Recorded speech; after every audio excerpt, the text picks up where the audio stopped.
রংপুরে একবার বাহাসে গিয়েছিলাম, মডার্ন মোড়ে একটা বিষয় নিয়ে। সেই বিষয়টা ছিল, তারা বলেছিল কোনো পীর আউলিয়া মানা যাবে না, কোনো পীর আউলিয়া মানলে জাহান্নাম। সেই পয়েন্টে আমরা রাজি হয়েছি যে পীর আউলিয়া মানা যাবে, পীর আউলিয়া না মানলে জাহান্নাম। এই পয়েন্টে বাহাস। আমরা বাহাসে যাওয়ার আগে গোটা রংপুরে যারা আউলিয়া বিদ্বেষী, পীর মুর্শিদ বিদ্বেষী, তারা গোটা রংপুরে বিভিন্ন জায়গায় ছোট মাঝারি বড় ছোটখাটো অনেক মিটিং মিছিল, এমনকি তাদের বড় বড় সমাবেশও করেছে। সেখানে তারা মানুষকে বোঝাতে চেষ্টা করেছে কোরআনের একটা আয়াত দিয়ে যে আউলিয়া মানা যাবে না। আপনারাও একটু যাচাই করতে পারেন, পবিত্র কোরআন অনেকের মোবাইলে থাকতে পারে, প্রয়োজনে ওপেন করেন। আমি আপনাদের নগদ একটা জিনিস ধরায় দিই, যুবক ভাইদের হাতে মোবাইলে যদি কোরআন শরীফ থাকে সফটওয়্যারের মাধ্যমে আপনারা খুলেন, আমি একটা পয়েন্ট আপনাদের ধরাই দিই। ওয়াজ আজকে বেশি করব না, যেটুকু করি আপনারা মাথায় এটা ঢুকান, কাজে লাগবে। সূরা আরাফ ৩ নম্বর আয়াত, আল্লাহ তাআলা সেখানে বলেছেন, যারা পারেন আমার সাথে তিলাওয়াত করেন। বিসমিল্লাহির রাহমানির ইত্তাবিউ মা উনজিলা ইলাইকুম মির রাব্বিকুম ওয়া লা তাত্তাবিউ মিন দুনিহি আউলিয়া ইলা আখির। আমার আল্লাহ বলতেছেন, ইত্তাবিউ, তোমরা অনুসরণ করো, মা উনজিলা ইলাইকুম মির রাব্বিকুম, তোমাদের রবের কাছ থেকে তোমাদের উপরে যা নাজিল করা হয়েছে তার অনুসরণ করো, মানে কোরআনের অনুসরণ করো। ওয়ালা তাত্তাবিউ, আর অনুসরণ করো না, মিন দুনিহি আউলিয়া, আল্লাহ ব্যতীত কোন আউলিয়ার অনুসরণ করো না।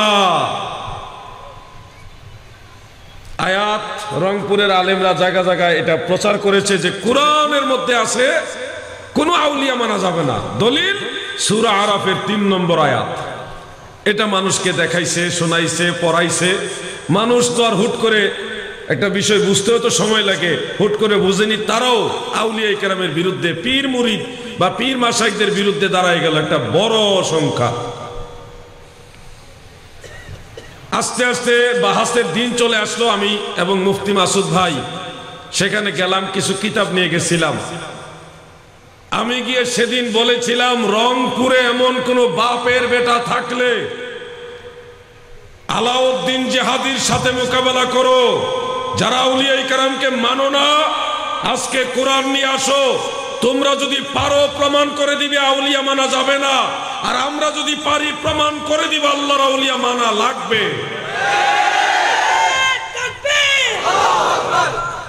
আমি সেদিন স্টেজে অনেক উলামায়ে কেরাম ছিল, আশেপাশে বাতেলরাও ছিল। লং টাইম এই বিষয়টা নিয়ে আলোচনা করেছি। আপনারাও হয়তো অনেকে চিন্তায় পড়ে গেছেন, যুবক ভাইরা হয়তো চিন্তায় পড়ছেন বেশি, যে হুজুর কোরআনেই তো আছে, ওয়ালা তাত্তাবিউ মিন দুনিহি আউলিয়া, তোমরা আল্লাহ ব্যতীত কোন আউলিয়ার অনুসরণ করো না। কোরআনের আয়াত অনুযায়ী তো কোন আউলিয়া মানা যাবে না। আপনারা হয়তো চিন্তা পড়ে গেছেন। দাদু ভাই আমার গভীর মনোযোগ। চট্টগ্রাম এটা মদিনাতুল আউলিয়া, এখানে আউলিয়ার ওয়াজ বেশি লাগবে না। শুধু যুবকদের উদ্দেশ্যে বলছি, যারা আহলে সুন্নাত বাদ দিয়া আহলে হাদিস হয়ে যাওয়ার চেষ্টা করছো, শোনো, এরা কত বড় ধোঁকাবাজ, এটা বোঝার জন্যই কথাগুলি মনোযোগ দিয়ে শোনো। আল্লাহ তাআলা বলেছেন, ওয়ালা তাত্তাবিউ মিন দুনিহি আউলিয়া, তোমরা আল্লাহ ব্যতীত দুনিহি আউলিয়া, মানে আল্লাহকে বাদ দিয়া কোন আউলিয়ার অনুসরণ করো না। এখানে একটা বিষয় খেয়াল করবেন, যে আউলিয়ার অনুসরণ করা আল্লাহ তাআলা নিষেধ করলেন, সেই আউলিয়াটা এমন আউলিয়া যার সাথে আল্লাহর কোনো সম্পর্ক নাই। আল্লাহর সাথে ওই আউলিয়ার কোনো সম্পর্ক নাই। তার প্রমাণ হলো মিন দুনিহি আউলিয়া, এই যে দুনা শব্দটা আল্লাহ তাআলা ব্যবহার করেছেন, দুনা শব্দ দিয়ে বোঝা গেল এই আউলিয়া ওই আউলিয়া যে আউলিয়ার সাথে আল্লাহর কোনো সম্পর্ক নাই। আমরা যে আউলিয়া মানি এটা কোন আউলিয়া? তাহলে সূরা ইউনূস ৬২ নম্বর আয়াত খুলো। ও যুবক ভাই, অনুরোধ করছি, আমরা হয়তো একটু জোর গলায় কথা বলি, আমরা হয়তো একটু দাবি করে উচ্চ আওয়াজে কথা বলি, মিষ্টি মিষ্টি কথা বলে যারা নজদির ট্যাবলেট আপনাদের গিলাচ্ছে এরা মদিনামুখী নয়, এরা নজদের মুখী। সূরা ইউনূসের ৬২ নম্বর আয়াতে আপনি নজর করেন, আমার আল্লাহ তাআলা ইরশাদ করেন, আলা ইন্না আউলিয়া আল্লাহি লা খাউফুন আলাইহিম ওয়ালা হুম ইয়াহজানুন। আমার আল্লাহ বলেন সাবধান, ইন্না আউলিয়া আল্লাহি, নিশ্চয় আল্লাহর আউলিয়া যারা, লা খাউফুন আলাইহিম, তাদের কোনো ভয় নেই, ওয়ালা হুম ইয়াহজানুন, আর তারা চিন্তিত হবে না। ভয়ও নাই, চিন্তাও নাই। আল্লাহর আউলিয়াদের ভয়ও নাই, চিন্তাও নাই। ঘোষণা কার? একটু কথা বলেন, কার ঘোষণা? একটু খেয়াল করেন, ভয়ও নাই, চিন্তাও নাই। এখানে আল্লাহ তাআলা আউলিয়া শব্দটা ব্যবহার করেছেন, তবে সূরা আরাফের ৩ নম্বর আয়াতের সাথে এই আয়াতের একটু বৈপরীত্য রয়েছে। ওখানে বলছে মিন দুনিহি আউলিয়া, ওই আউলিয়াটা হলো আল্লাহর সাথে সম্পর্ক নাই এমন আউলিয়া।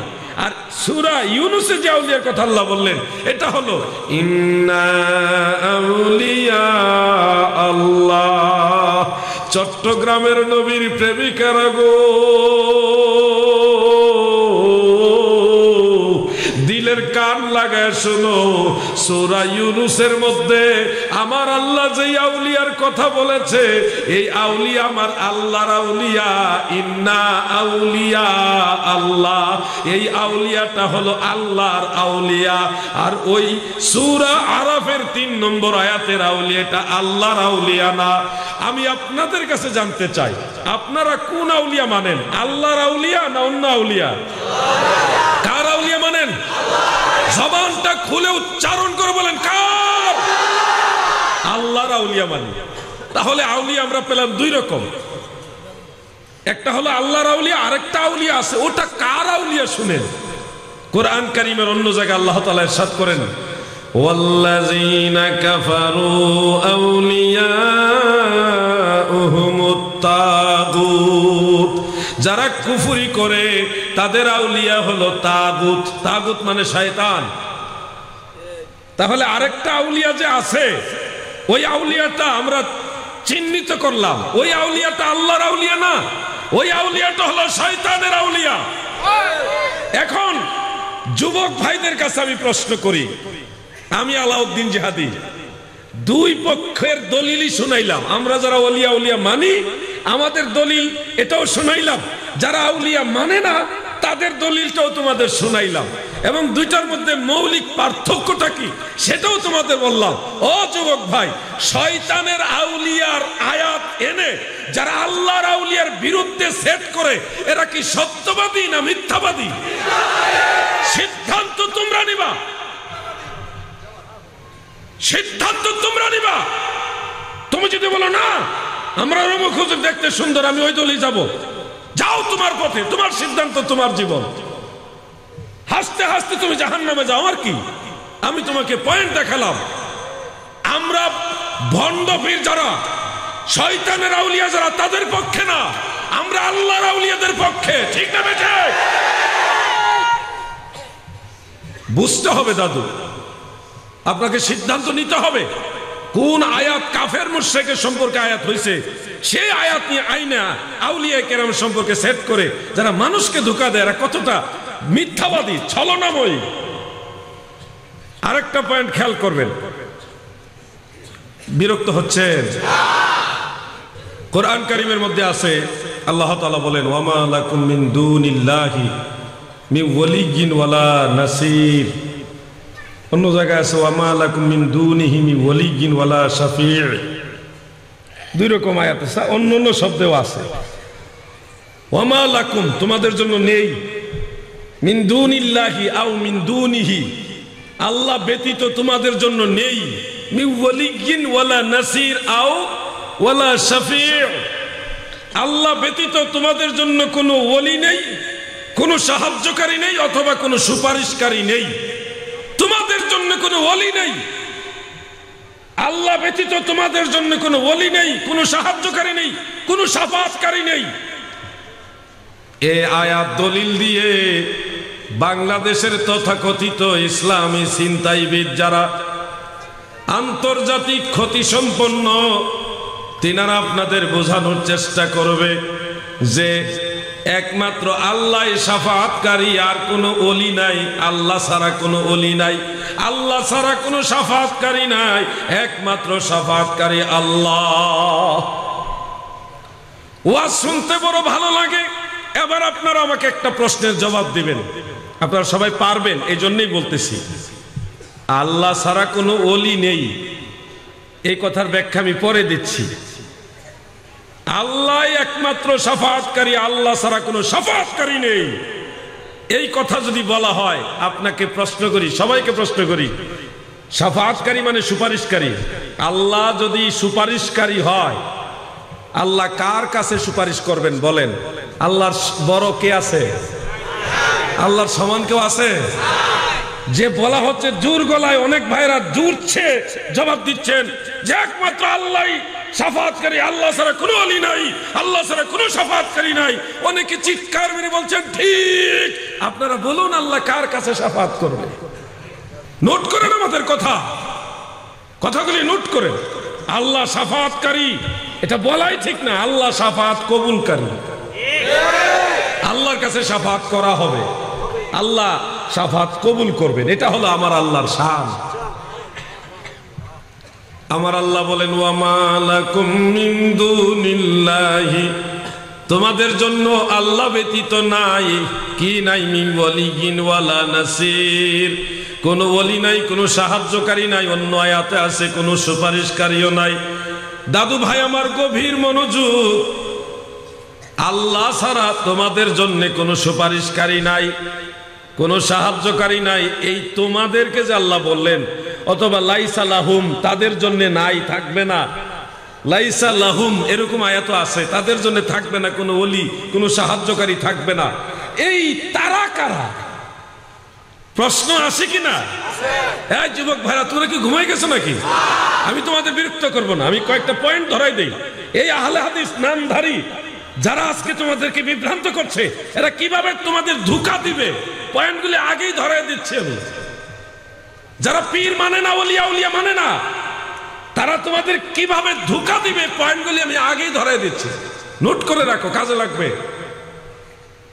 তাদের জন্য কোনো ওলি নাই, তাদের জন্য কোনো শাফাআতকারী থাকবে না। এই তারা কারা? প্রশ্ন, কারা? এই তারা কারা? নবী রাসূলরা? এই তারা কি নবী রাসূলরা? এই তারা কি মুমিন বান্দারা? এই তারা হলো, আপনি তাফসীর খুলেন, ওয়ামা লাকুম অথবা লাইসা লাহুম, লাইসা লাহা, বা যতগুলি শব্দ এসেছে প্রতিটা কথা আমার আল্লাহ কাফের এবং মুশরিকদেরকে বলেছে। যারা কাফির, যারা মুশরিক, যারা বেঈমান, তাদের জন্য কোনো ওলি থাকবে না, তাদের জন্য কোনো শাফাআতকারী থাকবে না, তাদের জন্য কোনো সাহায্যকারী থাকবে না।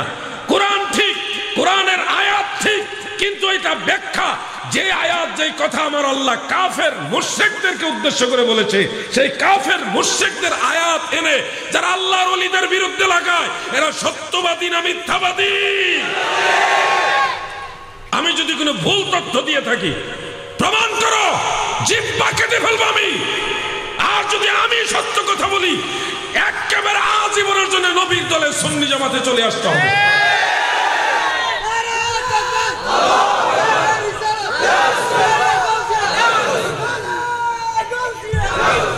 আহলে সুন্নাত ওয়াল জামাত নামাজি যারা, তারা নিশ্চয়ই আয়াত মুখস্থ পারে অথবা শুনেছে।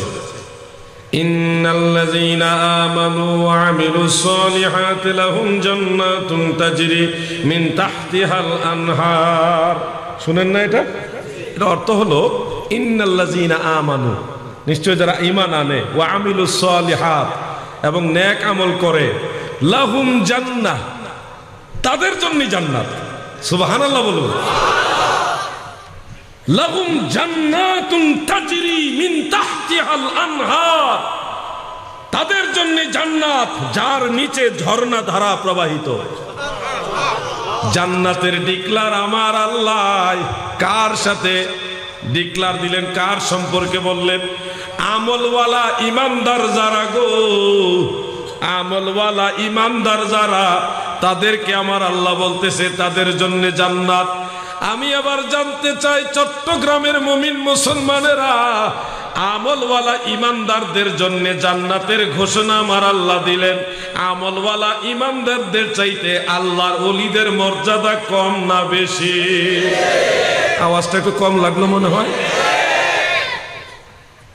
এবার আমার ভাই তথাকথিত ইসলামী চিন্তাবিদ উনি ওয়াজ করছেন হাশরের ময়দানে নবীরাই তো ইয়া নফসি ইয়া নফসি করবে, পীর সাহেবের তো হুশই থাকবে না।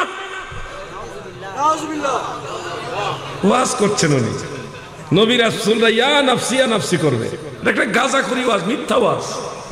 কোন নবী ইয়া নফসি বলবে না। নাফসি নাফসি এই শব্দটা হাদিসে আছে, কিন্তু ওই যে হরফে নেদা ইয়া, এই ইয়া সহ ইয়া নফসি, এই ইয়া নফসি ইয়া নফসি নবীরা বলবে, এই ধরনের কোনো দলিল নেই। কেউ পাইলে আমাদের দেখান।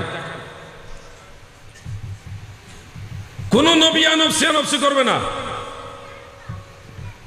সমস্ত নবীরাই আল্লাহ তাআলার সিলেক্টকৃত, যেখানে থাকার দরকার ওখানেই থাকবে। আমরা অসহায় হয়ে এক পর্যায়ে সাইয়্যিদুনা আদম আলাইহিস সালামের কাছে গিয়ে শাফাআত কামনা করবে, ইশফা'লানা, আমাদের জন্য শাফাআত করুন। তিনি বলবে লাস্তু লাহা, ইহার জন্য আমি নই, এটা আমার দায়িত্ব না। কারণ আউয়ালু শাফিঈন, সর্বপ্রথম সুপারিশকারী হলো আমার দয়াল নবীজি। শাফাআতে কুবরা, সবচেয়ে বড় শাফাআতের মালিক আমার দয়াল নবীজি। সুবহানাল্লাহ বলেন। আমার দয়াল নবী যতক্ষণ পর্যন্ত শাফাআত না করবে ততক্ষণ পর্যন্ত কোন নবী সুপারিশের মাকামে দাঁড়াবে। আমরা যখন কঠিন অসহায় হয়ে পড়ব, সব নবীদের দুয়ারে ঘুরতে ঘুরতে ঘুরতে ঘুরতে আমাদের নবীজির কাছে গিয়ে বলবো, ইয়া রাসূলুল্লাহ, দয়াল নবী গো, আজকের এই কঠিন বিপদের সময় আমাদের মাথার উপরে সূর্য, ও দয়াল নবী, আমরা আর সহ্য করতে পারছি না, আমাদের জন্য শাফাআত কামনা করুন, আমাদের জন্য সুপারিশ করুন। তখন নবীজি বলবে, আনা লাহা, এটাই আমার কাজ, তোমরা সবর করো। ফাসাজাদা তাহতাল আরশ, আরশের নিচে নবী সিজদা দিবেন। সিজদা দেওয়ার সাথে সাথে আমার আল্লাহ তাআলা বলবেন, ইরফা রাসাকা হাবিবি মুহাম্মদ, হে আমার দোস্ত মুহাম্মদ মুস্তাফা সাল্লাল্লাহু আলাইহি সাল্লাম, আপনার মাথা মুবারক উঠান, ওয়াসআল, এবং প্রার্থনা করুন। আজকের এই দিনে আপনি রাসূল যা চাইবেন তাই আমি আল্লাহ কবুল করে নিব। সুবহানাল্লাহ বলে।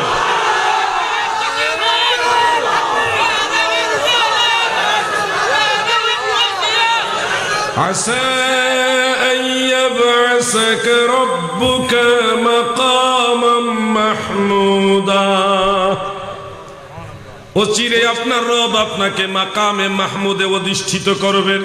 তাবারানীর মুজামুল কবিরের মধ্যে উল্লেখ রয়েছে, এই মাকামে মাহমুদ হলো হাসরের ময়দানে এমন একটা বিশাল সিংহাসন আমার আল্লাহ দিবেন। সেই সিংহাসনের মধ্যে আরোহণ করে আমার নবী গুনাহগার উম্মতের জন্য আল্লাহর দরবারে সুপারিশ করবে। সুবহানাল্লাহ।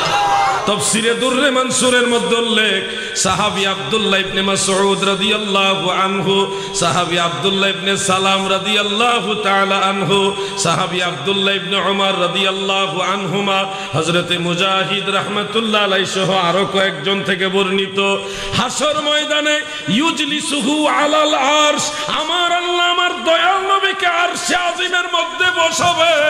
সেই আরশে বিশাল সিংহাসনে আমার দয়াল নবী আমার আল্লাহর অনুমতি পায়া বসবেন। সেখান থেকে আমার নবীজি আমাদের জন্য সুপারিশ করবে, বলবে, আল্লাহ ইদ্রিস রেজভী আমার উম্মত, আমি তার জন্য শাফাআত করলাম, আপনি দয়া করে তাকে কবুল করেন।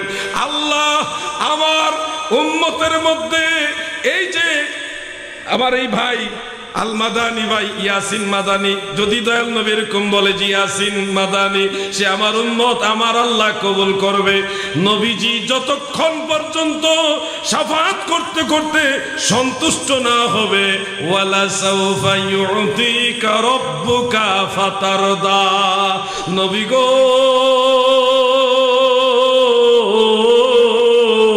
আপনার রব আপনাকে এত পরিমাণে দান করবে যে আপনি ফাতারদা, আপনি সন্তুষ্ট হয়ে যাবেন। হাসরের ময়দানে নবীজি শাফাআত করতে করতে করতে করতে এমন একটা অবস্থা হবে, জাহান্নামে যারা চলে গেছে সেই জাহান্নামী গুনাহগারদেরকেও জাহান্নাম থেকে শাফাআত করে তুলে নিতে নিতে জান্নাতে নিতে থাকবে। এক পর্যায়ে আল্লাহ তাআলা বলবে, হাবিব আপনি কি সন্তুষ্ট হয়েছেন? রাসূল আপনি কি খুশি হয়েছেন? আমার নবী সেদিন বলবে, হে আল্লাহ আমার উম্মতকে শাফাআত করে আমি খুশি। আল্লাহ বলবে আমিও খুশি। সুবহানাল্লাহ।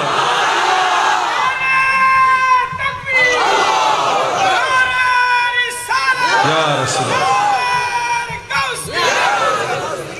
গুনাহগার ভয় নাহি আর মাফি নিবার, আজকে মহাদিন এসেছেন সেই মুহাম্মদ মুস্তাফা ওই রাসূলে কারীম। কাজী নজরুল ইসলাম গান গেয়েছে, গুনাহগার ভয় নাহি আর মাফি নিবার। কাজী নজরুল নবীর প্রেমে অনেকগুলি ইসলামী সঙ্গীত লিখেছে, অনেক ভালো লাগে আমার কাছে। দাদু ভাই আমার ভালো লাগে, আমার আপনার হয়তো ভালো নাও লাগতে পারে, এটা আপনার ব্যক্তিগত ব্যাপার। আমার ভালো লাগে। আমি জেলের মধ্যে বসে একটা লাইন, কাজী নজরুল ইসলামের একটা লাইন খুব বেশি বেশি গাইছি জেলখানায়। দুঃখের দিনের দরদি মোর নবী কামলিওয়ালা,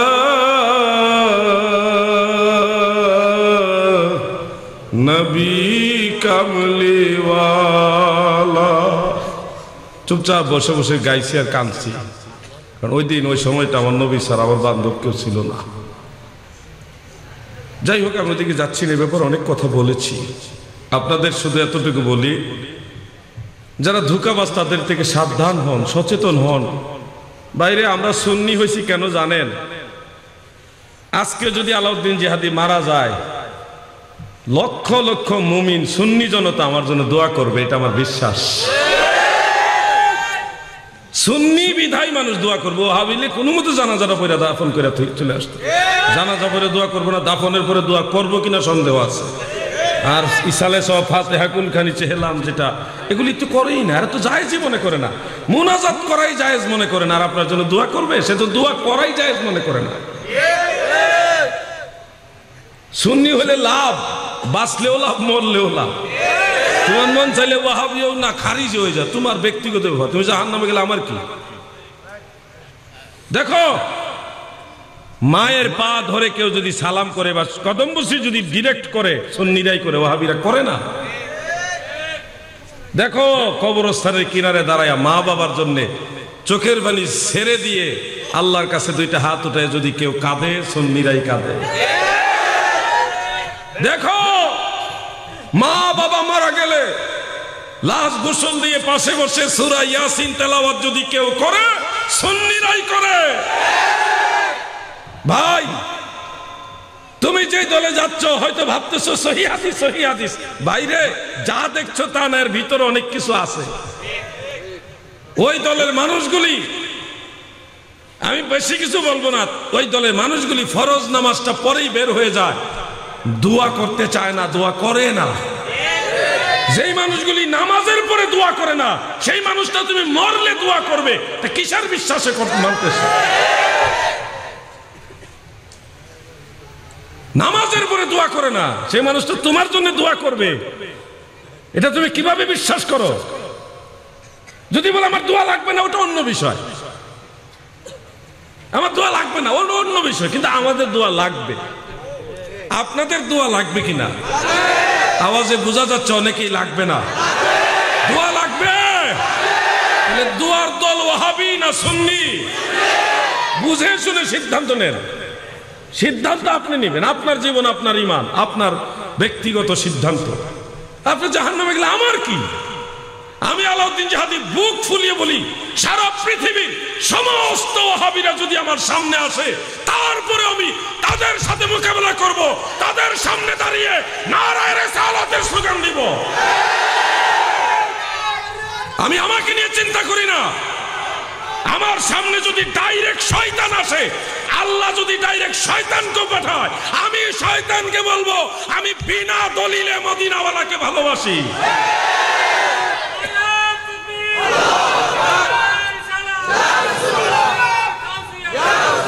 আমার দলিল লাগবে না, আমি এমনি নবীজিকে ভালোবাসি, কোনো যুক্তি লাগবে না, বিনা যুক্তিতে রাসূলের পাককে ভালোবাসি। কিন্তু আমার চিন্তা হলো আপনাদের, আপনি বিরক্ত হচ্ছে? বুঝে শুনে সিদ্ধান্ত নেন। আপনার ছেলে ছোট, অনেক ওয়াহাবি মাদ্রাসায় এরকম হয়, ওয়াহাবি মোল্লা মাদ্রাসার ছাত্র পায় না, আপনার কাছে বলবো ভাই সাহেব আপনার ছেলেটাকে মাদ্রাসায় দেন, সে যদি আলেম হইতে পারে আপনার বংশের 10 জন শাফাআত করে জান্নাতে নিয়ে যাবে, আপনাকেও জান্নাতে নিয়ে যাবে। হ্যাঁ, অনেক আমি নিজে শুনেছি এরকম বহু বল। ওই দিন ফরিদপুরে রাস্তা দিয়ে আসতেছিলাম, এক ওয়াহাবি মাহফিল, ওয়াহাবিদের মাহফিল আর কি, তো কিছুক্ষণ স্লো করলাম, দেখি এক বক্তা কালেকশন করতেছে। কালেকশন করতে গিয়ে বলতেছে, এইবার যারা 1000 টাকা দিবেন তারা জান্নাতুল ফেরদৌস পাবেন। হায় হায়, ওয়াল্লাহি আল্লাহর কসম আমি মিথ্যা কথা বলছি না, 1000 টাকা 1000 টাকা জান্নাতুল ফেরদৌস এভাবে ডাকতেছে। আবার দেখলাম একজন 1000 টাকা দিছেও, দিছে 1000 টাকা দিছে।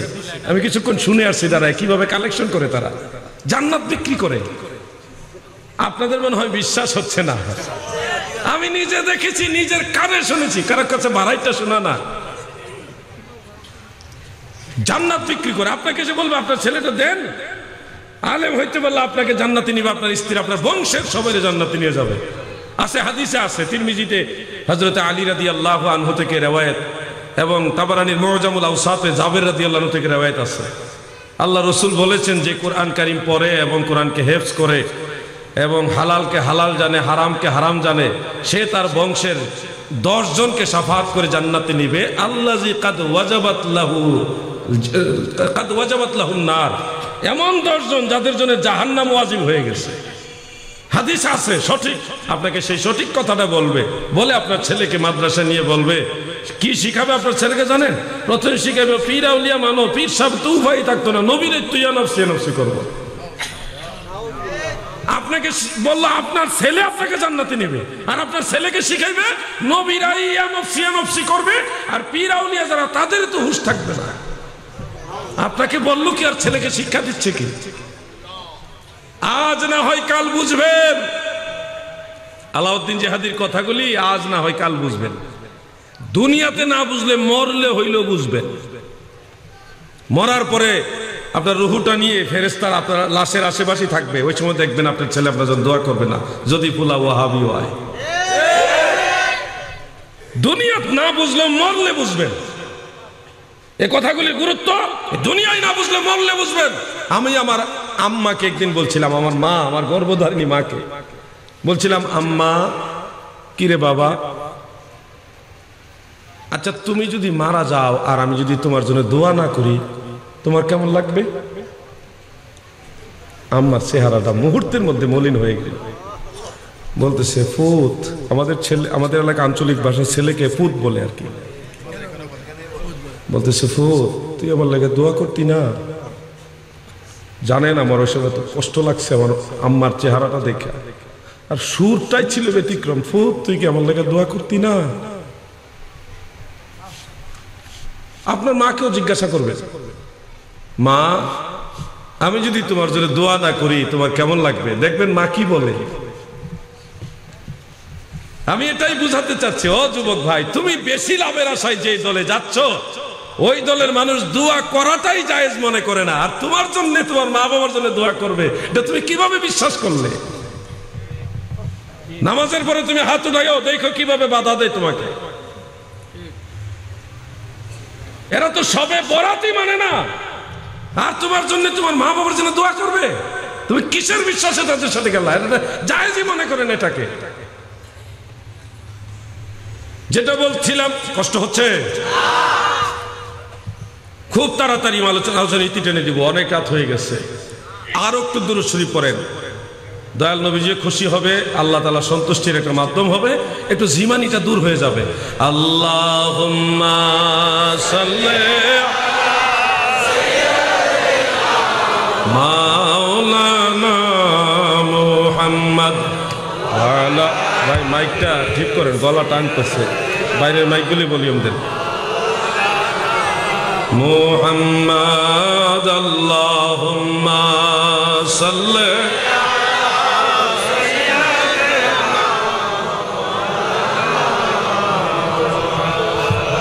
ওয়া আলা আলি সাইয়্যিদিনা।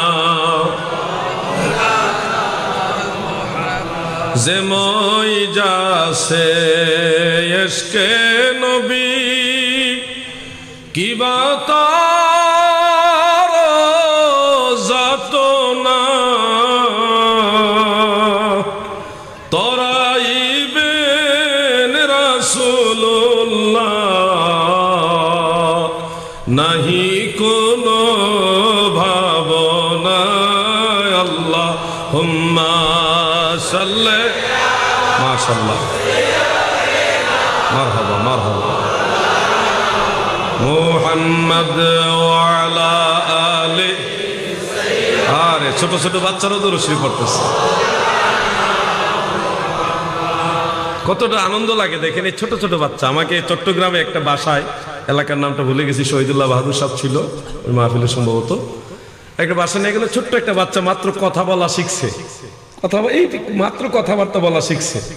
আমার কাছে নিয়ে আসলো যে হুজুর আমার ছেলেটার জন্য দোয়া করে দেন। তা আমি কোলে নিয়ে বললাম যে তুমি সুন্নি না ওয়াহাবি? আমি সুন্নি। ছোট্ট বাচ্চা, 2 বছরও বয়স হয়নি, মাত্র কথা বলা শিখছে। আমি জিজ্ঞাসা তুমি সুন্নি না ওয়াহাবি? সে আমি সুন্নি। এই বাবা আঙ্গুলি দিয়ে, ছোট বাচ্চা, ছোট্ট একটা হাত, এর মধ্যে একটা আঙ্গুল বের করে বলতেছে আমি সুন্নি। বন্ধুরা আমার,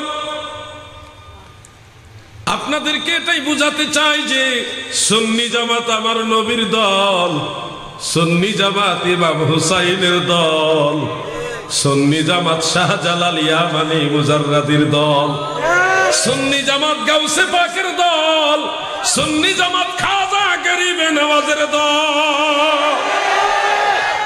সুন্নি জামাত এটা হঠাৎ করে আসেনি, কেউ আবিষ্কার করেনি, কেউ স্বপ্নে পায়নি।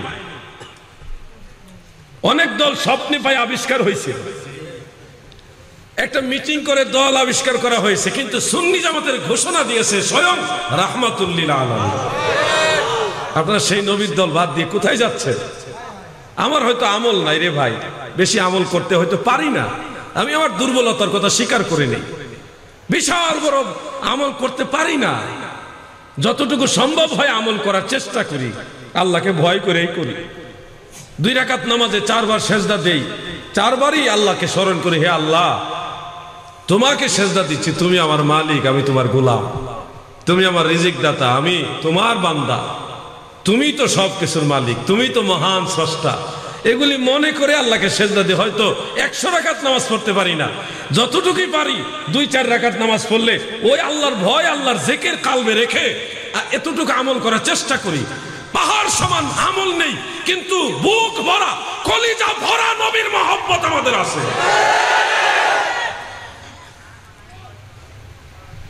দাদু ভাই আমার, কোরআন কারীমের মধ্যে সূরা ইউনূসের 64 নম্বর আয়াতের দিকে নজর করবেন। আমার আল্লাহ তাআলা বলেন, লাহুমুল বুশরা ফিল হায়াতিদ দুনিয়া ওয়া ফিল আখিরাহ। আলেম ভাইরা সবাই অবগত, আপনারা অনেকে জানেন। লাহুমুল বুশরা, তাদের জন্যই সুসংবাদ, ফিল হায়াতিদ দুনিয়া ওয়া ফিল আখিরাহ, এই দুনিয়াতে এবং আখিরাতে, 2 জাহানে তাদের জন্য সুসংবাদ। এই তারা হলো, এর আগের আয়াত নজর করলেই দেখবেন এই লাহুম বলতে আলা ইন্না আউলিয়া আল্লাহি লা খাউফুন আলাইহিম ওয়ালা হুম ইয়াহজানুন আল্লাযীনা আমানু ওয়া কানু ইয়াত্তাকুন। এরপরে লাহুমুল বুশরা ফিল হায়াতিদ দুনিয়া ওয়া ফিল আখিরাহ।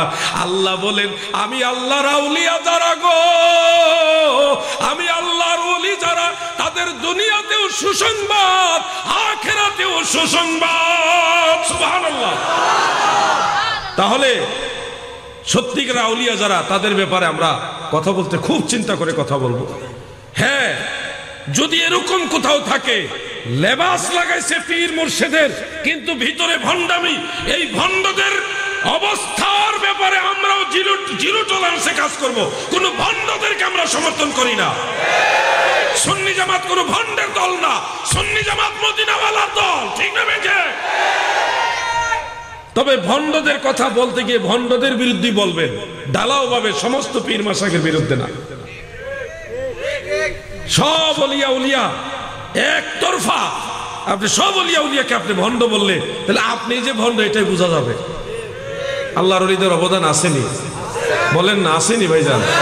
আজকের আলোচনা থেকে এতক্ষণ যতটুকুই কথা বললাম, আল্লাহ পাকের দয়ায় আমরা এটা শিখলাম, ওলিয়া উলিয়াদের মানতে হবে, এবং এই ওলিয়া উলিয়াদের বিরুদ্ধাচরণ যারা একতরফা ভাবে করছে, এরা সঠিক পথের লোক না, সঠিক পথের লোক না। হাসরের ময়দানে আল্লাহর ওলিরাও সুপারিশ করবে, বিশ্বাস হয়? মনে হয় না। যুবক ভাইরা, আপনাদের একটু কষ্ট দেই, একটা মোবাইলে কোরআন শরীফ যাদের আছে একটু খুলেন তো, নগদে আমি দুই একটা যুবক হলে চাই, একটু কোরআন শরীফ খুলেন। সূরা মরিয়ম দেখেন, কোরআন শরীফ, এটা সূরা মরিয়ম, বেশি দূরে না, 19 নম্বর সূরা বের করেন তো, আয়াত নম্বর 87। আমি নগদ একটা দলিল দেখাইতে চাই আপনাদেরকে, নোট করে রাখেন, আপনাদের কাজে লাগবে ভাই, দেখবেন একবার কাজে লেগে যাবে আপনার। 27 নম্বর একটা খুলেন, কেউ এক দুজন খুললে আমাকে ইশারা দিবেন যে খুলছি হুজুর। একজন পাইছি, দুইজন, আর কেউ খুলছেন? 3 জন 4 জন। হ্যাঁ, 27 নম্বর আয়াত খুলছেন? একটু লক্ষ্য করেন, আপনারাও দেখেন। আল্লাহ তাআলা বলেন, লা ইয়ামলিকুনাশ শাফাআতা ইল্লা মান ইত্তাখাযা ইনদার রাহমানি আহাদা। আসেনি? দেখেন তো ভাইজান, ওনারা কে কোন সফটওয়্যার খুলছেন আমি জানি না, অনেকে অনেকভাবে তর্জমা করে। আমি আর হাফিজি কোরআন শরীফে 10, হ্যাঁ কত, 10 নম্বর পৃষ্ঠার মধ্যে আছে, লা ইয়ামলিকুনাশ শাফাআত, কেউ শাফাতের মালিক না। ওয়াহাবিরা মনে হয় খুশি হয়ে গেছে। খুশি হয়েন না, আয়াত শেষ হয়নি, আরো আছে। লা ইয়ামলিকুনাশ শাফাআত, কেউ শাফাতের মালিক হবে না গো, ইল্লা, তবে, মান ইত্তাখাযা ইনদার রহমানি আহাদা, যারা রহমানের সাথে প্রতিশ্রুতিবদ্ধ, অঙ্গীকারবদ্ধ, যারা রহমান আল্লাহর সাথে যার প্রেমের ডুরি আছে, আমার আল্লাহর সাথে যার সম্পর্ক ভালো, হাসরের ময়দানে তারা শাফাত করবে। সুবহানাল্লাহ বলে। বুঝছেন তো বিষয়টা? যারা আল্লাহর সাথে প্রতিশ্রুতিবদ্ধ, অঙ্গীকারবদ্ধ, তারা ব্যতীত কেউ সুপারিশের মালিক হবে। আপনাদের এবার প্রশ্ন করি, নবিউল্লাহ যারা ছিলেন, আল্লাহর নবী যারা ছিলেন, রসুল যারা ছিলেন, ওনাদের সাথে আল্লাহর সুসম্পর্ক আসেনি? ওনারা তো আল্লাহরই নবী, আল্লাহর রসুল। এবার ওলিউল্লাহ বা আউলিয়াউল্লাহ যারা, আল্লাহর আউলিয়া যারা, তাদের সাথে আল্লাহর সম্পর্ক আসেনি? কথা বলতে হবে, আছে। যাদের সাথে আমার আল্লাহর সুসম্পর্ক, প্রেমের ডুরি, হাসরের ময়দানে তারা সুপারিশ করবে। এটা কি আমার কথা না কোরআনের কথা? ওয়াজ বুঝতে হবে। জোর গলায় ওয়াজ করছে, একমাত্র আল্লাহ শাফাআতকারী। ওয়াজ তো বুঝে করবেন, একটু বুঝে করুন। আমার কথায় হয়তো অনেকে ব্যথিত হচ্ছেন, আমি জানি না, ব্যথিত হবেন না। আমি আপনার বিরুদ্ধে না, আমি মিথ্যার বিরুদ্ধে, সত্যের পক্ষে। আপনি যদি মিথ্যার পক্ষ অবলম্বন করেন, সেটা আপনার ব্যাপার, কিন্তু আমি মদিনাওয়ালার পক্ষে, কোরআনের পক্ষে, সত্যের পক্ষে থাকবই। যেই কথাগুলি বোঝানোর চেষ্টা করছি, আমাদেরকে সুন্নি জামাতের সাথে লেগে থাকতে হবে, দুনিয়াতেও লাভ, আখেরাতেও। এই যে আজকে মাহফিলে আসলেন, মাহফিলের মধ্যে আমরা সব ধরনের কাজই করছি, জিকিরও করছি, কোরআন তেলাওয়াত হয়েছে, দোয়াও হবে, আবার নাতে মুস্তফা হয়েছে। ইসলামের যত সৌন্দর্য সবগুলি সুন্নি মাহফিলের মধ্যে থাকে, শুধু আজ না। মারহাবা বলেন না। কতগুলি নেক আমল দিয়ে এই যে জলসাই মাহফিলটা সৌন্দর্যমণ্ডিত করা হয়েছে। শুধু যে একতরফা ওয়াজ আর ওয়াজ, ওয়াজ আর ওয়াজ, এরকম না। ওয়াজও হয়েছে, আমলও হয়েছে, সব দিকই হয়েছে। আল্লাহ তাআলা যেন আমাদেরকে সুন্নি জামাতের সাথে থাকার তৌফিক দেয়, বলেন আমিন। দাদু ভাই আমার, এবার আমি ভিন্ন একটা সাবজেক্টের দিকে যাই। যেহেতু এখানে কিছু লামাযহাবি ঢোকার একটা ইনফরমেশন আমি পেয়েছি। লামাযহাবি মানে মাযহাব, কোন মাযহাবি মানে না, সে নিজে আলাদা একটা দল। অনেকে গৌরব করে বলেন, এই কথাটা একটু আপনাদের মুরব্বীদের হয়তো বেশি একটা ভালো লাগবে না, যুবকদের কাছে কথাটা খুব গুরুত্বপূর্ণ। বলে আমার কোনো মাযহাব লাগবে না, আমি ডাইরেক্ট কোরআন হাদিস মানি। সুন্দর কথা। আমার কোনো মাযহাব লাগবে না, আমি সরাসরি কোরআন হাদিস মানবো। ভালো, গুড, ভেরি গুড, আমি সমর্থন করলাম আপনার এই কথা। তবে ভাইজান, আপনি যে নিজেই কোরআন ডাইরেক্ট কোরআন থেকে মানবেন, আপনি 30 পারা কোরআন মুখস্থ, প্রথমত মুখস্থ জানতে হবে, দ্বিতীয়ত অর্থ তর্জমা জানতে হবে, তৃতীয়ত এটার সহ তাফসীর, ব্যাখ্যা, নাসিক মানসুখ সহ, কোনগুলি হুরুফে মুকাত্তাআত, কোনগুলি আয়াতে মুতাশাবিহাত, কোনগুলি আয়াতে মুহকামাত, ডিটেইলস আপনি জানতে হবে।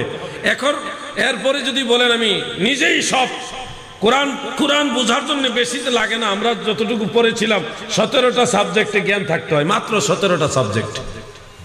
ইলমে নাহু, ইলমে সরফ সহ, বালাগাত, মান্তিক, এই যে হিকমা, এরপরে আরো অনেকগুলি সাবজেক্ট আছে, ফাসাহাত, এগুলি অনেকগুলি 17টা সাবজেক্টের জ্ঞান থাকতে হয়। তা আপনি বলবেন যে এত কথা লাগে না, বাংলা অনুবাদ পড়তাছি না। ভাই, বাংলা অনুবাদ পড়লেই সব হয় না।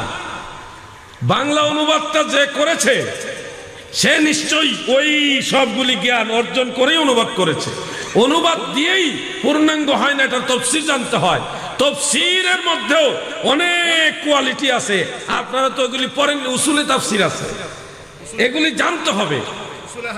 উসুলে হাদিস তো জানতেই হবে, লুগাতের জ্ঞান জানতে হবে, আরো অনেকগুলি সাবজেক্ট টোটালি। যেমন আপনি বলেন আমি যে বিজ্ঞানী, আমি একজন সায়েন্টিস্ট চূড়ান্ত পর্যায়ে আপনি হয়তো একটা সাবজেক্টে scientist, physics, chemistry, biology, social science, medical science, আরো কত সায়েন্স আছে না, সব সায়েন্স মিলে হইল মূল সায়েন্স, সবগুলি মিলে হইল সায়েন্স। এমনি ভাবে কোরআন বোঝার জন্য এরকম অনেকগুলি সাবজেক্ট আছে। সবগুলি সাবজেক্ট যদি আপনি বুঝেন তাহলে কোরআন বোঝার মতো জ্ঞান আপনার হবে। আর হাদিস যদি নিজে জানতে চান, বেশি জানা লাগে না, মাত্র 1 লক্ষ হাদিসের সনদ জানা লাগে, এবং সেই সনদগুলি কোনটা জয়ীফ, কোনটা মুনকার, কোনগুলা গায়রে সহি, কোনটা সহি, ডিটেলস আমরা জানতে হয়। আসমাউর রিজাল জানতে হয়। আসমাউর রিজাল কাকে বলে হয়তো অনেকে জানেও না। এটা উসুলে হাদিস জানতে হয়, হাদিস বোঝার জন্য। উলুমুল হাদিস না জানলে আপনি হাদিস বুঝবেন কিভাবে? মাত্র 1 লক্ষ হাদিসের সনদ জানতে হবে আপনাকে। এরপরে যদি আপনি বলেন আমি সরাসরি কোরআন এবং হাদিস থেকে আমল করব, তাহলে এরকম লোক তো বাংলাদেশের জন্য সম্পদ, যে নিজে কোরআন নিজেই অর্থ করতে জানে, নিজেই তাফসীর করতে জানে, 17টা সাবজেক্টের উপরে জ্ঞানী, 1 লক্ষ হাদিসের সনদ জানে, আবার এগুলি সহি না গায়রে সহি, আসমাউর রিজাল জানে, উলুমুল হাদিস জানে। এরকম একটা লোক থাকলে সবার আগে ফুলের মালা আমি আলাউদ্দিন জাহাদি দিলাম। এটা বাংলাদেশের সম্পদ। বেড়া 100 হাদিস জানে না, যা ওই জানে এটা সহি না গায়রে সহি, এইটা জানেন। আসমাউর রিজাল কি বুঝেই না, উলুমুল হাদিস জানে না, কোরআন শরীফের 20টা সূরা ঠিকমতো মুখস্থ জানে না, যতটুকু জানে এটার আবার অর্থ জানে না, তাফসীর তো দূরের কথা। সে যদি বলে আমি ডাইরেক্ট কোরআন হাদিস মানবো, মাযহাব লাগবে না, তার দাবি কি সঠিক হবে? দাবির সাথে যৌক্তিকতা থাকতে হবে। আমি ডাইরেক্ট কোরআন হাদিস মানবো, মানেন, ভালো, ওয়েলকাম। আপনি 114টা সূরার মধ্যে 20টা সূরা ঠিক মতো জানেন না, আর বেশিরভাগ শায়েখরা, ভুয়া শায়েখরা, এরা শুদ্ধ করে কোরআন পড়তে পারে না। এরা আবার নিজে ডাইরেক্ট যদি বলেন আমার কাছে অনেক কিতাব আছে, আমি এই কিতাব পড়ছি, এই কিতাব পড়ছি, এই বাংলা কিতাব অনুবাদ পড়ছি, পইরা আমি পড়তেছি, ডাইরেক্ট হাদিস দিয়ে আমল করতেছি, তো একই তো হইল, যেই লাউ হে কদুই তো হইল। যে কেমন এক হইল, কিভাবে এক হইল? আপনি নাসিরউদ্দিন আলবানির লেখা বই পড়তেছেন। নাসিরউদ্দিন আলবানি তার গবেষণা মোতাবেক কোরআন হাদিস যতটুকু জানে যায় না, গবেষণা করতে করতে করতে করতে সে একটা থিওরি আপনাকে দিছে, এইটা হইল সঠিক পথ, এইভাবে আমল করা সঠিক। তো আলবানির গবেষণা মোতাবেক যদি চললে এটা সঠিক হয়, তা আলবানির তুলনায় ইমামে আজম নুমান ইবনে সাবিত, আবু হানিফা রাহমাতুল্লাহ আলাইহি, ইমাম যাহাবীর দৃষ্টিতে ইমাম আবু হানিফা 4 লক্ষ হাদিসের সনদ মুখস্থ জানতেন। ইমামে আজম, আপনি আলবানির গবেষণা দিয়ে আমল করছেন, আমি ইমামে আজম এবং ওনার ফতোয়া বোর্ডে যারা ছিল তাদের গবেষণা মোতাবেক আমল করছি, একই তো হইলো। আপনি এদিকে আর আমি ওদিকে, জিনিসটা একই হইলো। তো মাযহাব মানি না বলছেন কেন? আমি নামে মাযহাব মানতেছি, আপনি বেনামে মাযহাব মানতেছেন, একই তো হইলো। যে সিস্টেমটা এক হয়ে গেল। আপনি নিজে নিজে তো আর মানছেন না, কারো না কারো গবেষণার মাধ্যমে আপনি মানতেছেন। তা আমরা তো সেই কাজটাই করতেছি। আপনি আলবানি সাধারণ শিক্ষিত ছিল না, সে আরবের লোক ছিল, বিদায় আরবি জানতো, পারতো। আমরা বাঙালি মানুষ, আমরা বাংলা পড়তে পারি, লিখতে পারি সহজে। সে আরবের মানুষ, আরবি লিখতে পারতো। অসংখ্য তাহকিকাতের মধ্যে অসংখ্য আগলাত রয়েছে, ভুল রয়েছে। আর সে তো মুস্তাহিদ, মানে আমি বলি তার শিক্ষাগত যোগ্যতা শুনলে আপনারা আশ্চর্য হয়ে যাবেন, টাস্কি লেগে যাবে। আলবানির বইয়ের মধ্যে লেখা আছে যে নাসিরউদ্দিন আলবানির শিক্ষাগত যোগ্যতা হলো 8 পাস। কি আপনার হাসলেন কে? সুবহানাল্লাহ কইলেন না? 8 পাস আলবানির বইয়ের মধ্যে লেখা আছে। উনি লেখাপড়ার যোগ্যতা হলো 8 পাস। প্রাথমিক জীবন ওনার পেশা ছিল কাঠ মিস্ত্রি, আর শেষ জীবন ওনার পেশা ছিল ঘড়িমিকার। 8 পাস। তার অসংখ্য ভুল আছে তাহকিকের মধ্যে, আপনারা এগুলি জানেন না, আলেমরা জানে। দেখবেন সারা বাংলাদেশ খুঁজে দেখেন, একটা লামাযহাবী সাহেব, একজন মুহাক্কিক সুন্নি আলেমের মোকাবেলা করতে আসবে না। দেখেন, যাচাই করে ধরেন 64 জেলায়, যে কোনো জেলায় প্রশাসনের নিয়ন্ত্রণে ধরেন, আমরা বসবো তাদের সাথে, 10 মিনিটের মধ্যে ফয়সালা হয়ে যাবে। আমি মদিনা শরীফ গেছিলাম, আমাদের আলমাদানি ভাই, ওনার সাথে দেখা হয়েছিল, অনেক সুন্দর মেহমানদারি করছিল। আমি, ফরিদি ভাই, হাসান ভাই, মুফতি মাসুদ ভাই, আরেকজনদের উসমানী সাহেব, অনেক খাওয়াইছে ভালো। ইয়াসিন আল মাদানী সাহেব। মদিনা শরীফ রওজা মুবারক জিয়ারত করে আমি দোয়া করছি সবারই নিয়ে। আজকে ভালো খাওয়াইছে, ভিআইপি। আপনার হিংসা করেন না, চোখ লাগাইয়েন না, খাইয়া লাইছি, হজম হয়ে গেছে অলরেডি। এখন চোখ লাগাইলো কাম হইতো না। আমি রওজা মুবারক জিয়ারত করে 2 হাত উঠে মুনাজাত করছি, গাওরামি করে করছি। মুনাজাত শেষ, দেখি কয়েকজন ঘুমটা মৌলবী এসে ঘেরাও করে ফেলছে আমাকে। একজনকে, আপনি কি আলাউদ্দিন জিহাদি? ওই বাংলায় কথা বলতেছে। আমি বললাম, জি আমি আলাউদ্দিন জিহাদি। আপনি কে? আপনার বাড়ি কোথায়? আমার বাড়ি বাংলাদেশে, খুলনা খালিশপুরে ওনার বাড়ি। আরেকজনের বাড়ি ঠাকুরগাঁর হরিপুর, নাকি হরিপুর থানা আছে একটা, ওখানে বাড়ি। আরো কয়েকজন বলতেছে, আপনি যে মুনাজাত করলেন কবরের পাশে, এটা কি জায়েজ আছে? আমি বললাম, আপনি কবর বললে আপনার সাথে কথা বলতে আমি রাজি না। আপনি রওজা মুবারক বলেন, তাহলে কথা বলবো। একই তো, রওজা আর কবর তো একই। আমি বললাম, কোথায় রাজরানী আর কোথায় বট গাছের ফেরতিনি? আপনি রওজা মুবারক বললে আপনার সাথে আমি কথা বলবো, আর না হয় আপনার সাথে কথা বলার প্রয়োজন মনে করছি না। আচ্ছা ঠিক আছে, রওজা মুবারকের কাছে হাত উঠে মুনাজাত করা, এটা কি জায়েজ আছে? আমি তখন জিজ্ঞাসা করলাম, আপনি কতটুকু লেখাপড়া করছেন? তখন উনি বলল, আমি মদিনা ইউনিভার্সিটি থেকে উনি ফারেক পিএইচডি কমপ্লিট করছে। একজন ডক্টরের ডিগ্রিধারী। তাই আমি বললাম, আপনি কি মুসলিম শরীফ পড়েননি? অবশ্যই পড়েছি। বলে, মুসলিম শরীফ আপনি দেখেননি? আল্লাহ রসুল সাল্লাল্লাহু আলাইহি ওয়াসাল্লাম, আমার দয়াল নবীজি রওজা মুবারকে যেখানে হুজরা মুবারক, এখান থেকে নবীজি গভীর রাত্রে চুপচাপ বের হতেন, এই যেখান দিয়ে বের হয়ে যেতেন ওই জায়গাটার নাম রাখা হয়েছে বাবুল বাকির। এখান দিয়ে আল্লাহ রসুল হেঁটে হেঁটে ওই যে জান্নাতুল বাকি কবরস্থান দেখছেন, দিনের নবী ওইখানে গিয়ে রাফা ইয়াদাইহি সালাসা মাররাতিন, একবার দুইবার না, আল্লাহর নবী কবরস্থানের পাশে দাঁড়ায়া 3 বার হাত উঠে দোয়া করতেন। আপনি এটা পড়েননি? তখন আল্লাহর কসম উনি বলতেছে অনেক আগে পরিচিত, এটা খেয়াল নেই। আমি আর বেশি বার্গিনি গিয়ে যাইনি, যেহেতু আমরা বাংলাদেশি পাসপোর্ট, গন্ডগোল করলে ভেজাল। আমি শুধু বললাম খেয়াল করা উচিত। এর মধ্যে দেখি আরেকটা মদিনা ইউনিভার্সিটিতে পরে, এখনো কমপ্লিট করে না, একটু ফাতলা টাইপের, ঘুমটা মুমটা দিয়া বড় বড় দাঁড়িয়ে আছে, তো দেখলে মনে হয় যে আন্তর্জাতিক ক্ষতি সম্পন্ন। উনি বলতেছে আপনি কি নবীজিকে নূরের তৈরি বলেন? মানে পায়ে পাড়া দিয়ে ঝগড়া আর কি যাকে বলে। আমি বললাম আমি নয়, শুধু সারা পৃথিবীর সমস্ত সুন্নিরা মনে করে আল্লাহর নবী নূরে মুজাসসাম, নূরের তৈরি। তখন উনি আমাকে বলতেছে কি জানেন, আমার কাছে 100 দলিল আছে আল্লাহর নবী মাটির তৈরি। আমি বললাম আলাউদ্দিন জিহাদির কাছে 100 দলিল কিচ্ছু না, 1000 দলিল দিলে গনেই না, 1 লক্ষ দলিল দিলেও ব্যাপার না, 1 কোটি দলিলও যদি দেওয়া হয়, আলাউদ্দিন জিহাদি একটা একটা করে সমস্ত দলিল খণ্ডন করে প্রমাণ করে দিবে আল্লাহর হাবিব নূরে মুজাসসাম।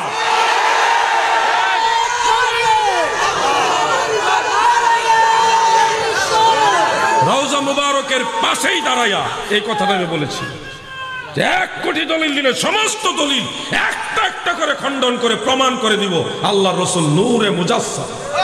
চেহারাটা মুহূর্তের মধ্যে মলিন হয়ে গেল। বলতেছে আপনার সাথে আমরা বাহাস করতে চাই। আমি বললাম এখনই রেডি, বাহাস করেন। এখন রেডি আমি, এখন না, আমরা পরে বসবো, আমি পরে, আমার টাইম নেই, আমি এখানে বাহাস করতে আসিনি, আমি আমার দয়াল নবীজির কাছে আসছি। এখন আমরা প্রস্তুত না। আমি বললাম আমি তো প্রস্তুত, আপনারা প্রস্তুত না করে এখন বাহাস করেন, কোন আমরা পরে আপনাকে জানাবো। আমি বললাম পরে যদি সময় হয় আসবো না, এলে আসবো না। আচ্ছা ঠিক আছে, নাম্বারটা দিয়ে যান। আমার তো নাম্বার নাই, মাওলানা হাসান সিরাজি সাহেবের নাম্বার ছিল, ওনার নাম্বার দিয়ে আসছি। আমাকে আলাউদ্দিন জাহাদিকে জেলে দিয়েছো, নো প্রবলেম। আলাউদ্দিন জাহাদিকে সাগরে যদি ফেলে দাও, গহীন জঙ্গলে ফেলে দাও, জেলখানায় দাও, যেখানে দাও, আলাউদ্দিন জাহাদি সেখানে নবীর পক্ষে কাজ করবে। বাদ দিয়ে সাগরের জোয়ার, নদীর জোয়ার বেঁধে রাখা যায়? রং দেখেছো, রঙের ডিব্বা দেখুনি? সিংহের নাম শুনেছো, সিংহের গর্জন দেখুনি? সুন্নি জামাতের নাম শুনেছো, সুন্নিয়তের জোয়ার দেখুনি? সুন্নিরা যদি রাজপথে নামে, শাহজালালের বাংলা থেকে, সোনার বাংলা থেকে নজদিরা পালায়া যাওয়ার সুযোগ পাবে না।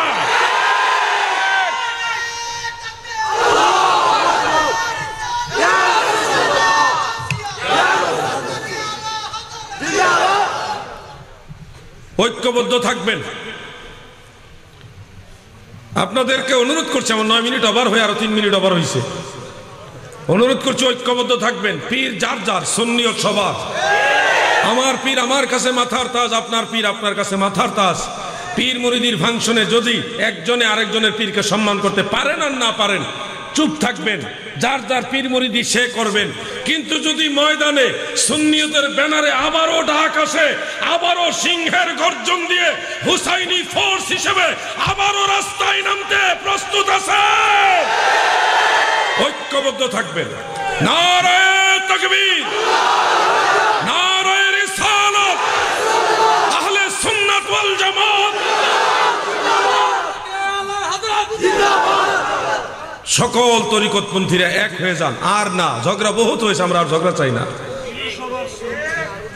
পীর সবাই আমরা চেষ্টা করব সব পীর মাশায়েখকে সম্মান করার জন্য। কিন্তু এমন যদি হয়ে যায় যে আমি পারছি না ওনাকে সম্মান করতে, চুপ থাকেন, সুন্নিয়তের সাথে ঐক্যবদ্ধ হয়ে থাকবেন।